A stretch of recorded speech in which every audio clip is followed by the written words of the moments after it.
The role of telcos is changing from just providing services and bandwidth to now being more involved in games, news and videos. So what will this mean for the local tech landscape here in Australia? Well, joining me in the studio to talk through what we can expect from the world of networking in 2012 is Mark Iles, Vice President for Juniper Networks. And Mark, very good morning to you. Good morning. Thanks for joining us on Tech Report. There's some research by IDC talking about the role of telcos and how it's set to change. But why is this exactly happening? Well, all service providers, and more so perhaps in Australia, are under pressure to continue to drive average revenue per user, what they call ARPU. And that's increasingly hard as typical voice and data services have started to become commoditized. So they're starting to look to provide higher value-based offerings, both in the business space and the consumer space. In the business, that's provision of applications and hosting, and in the consumer space, typically IPTV or content on demand. And a great example, if you've looked at Telstra's recent acquisition in 2011 of the digital online broadcast rights to the AFL, it's a great example of where the telcos will start to go as they start to move further up the value chain in the digital supply chain. So in terms of the local landscape, I guess you've alluded to it, but what can we expect to see actually change? How will they be adapting in the new year? Well, I think what you'll start to see is more of this. The telcos starting to do deals with content providers, the content providers starting to do deals with the telcos, because suddenly, of course, with the national broadband network, we've got a very unique landscape here in Australia where suddenly the network will no longer be a differentiator in the true sense, so it's a level playing field.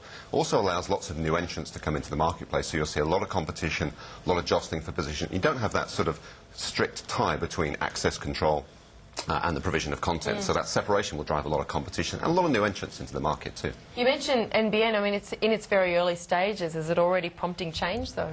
I think it is. So I think everyone's starting to look at, well, what will the NBN actually be able to provide? You can start looking at, like, say, IPTV services, movies on demand, and just the sheer nature of having a very fast, high-speed broadband network around Australia will really change the landscape here.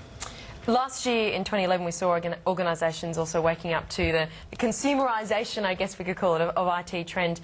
We've seen more mobile phones within enterprises. That penetration has increased.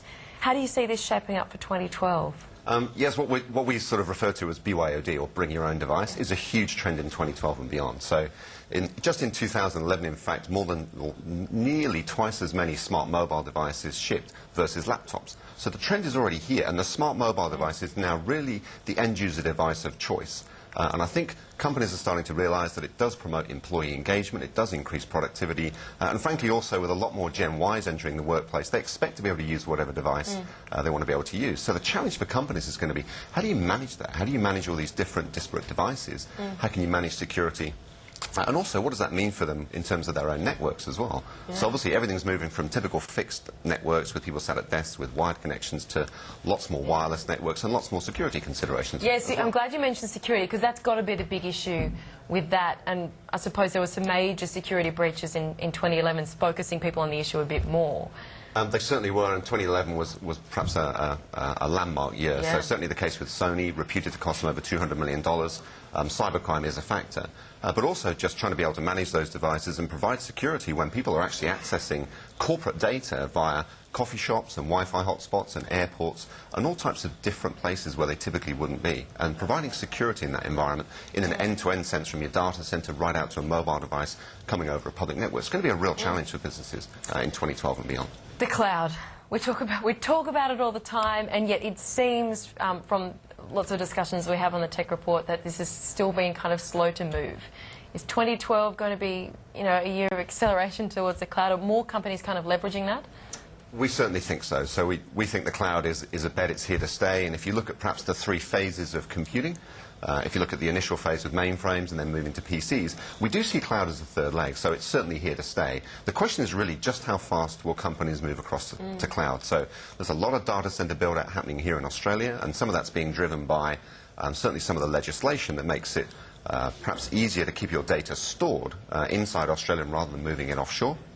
But there is a real demand and supply question here around just how much data centre capacity is required, and also how are you building those data centres. So in an increasingly competitive world with data centres, they need to be high performance, they need to be scalable, need to be reliable, but they've also got to be low cost and require low power consumption. So a typical data centre, more than 50% of their operating costs can sometimes be power consumption. So that market's going to get very competitive. People need to build smart data centres in the future.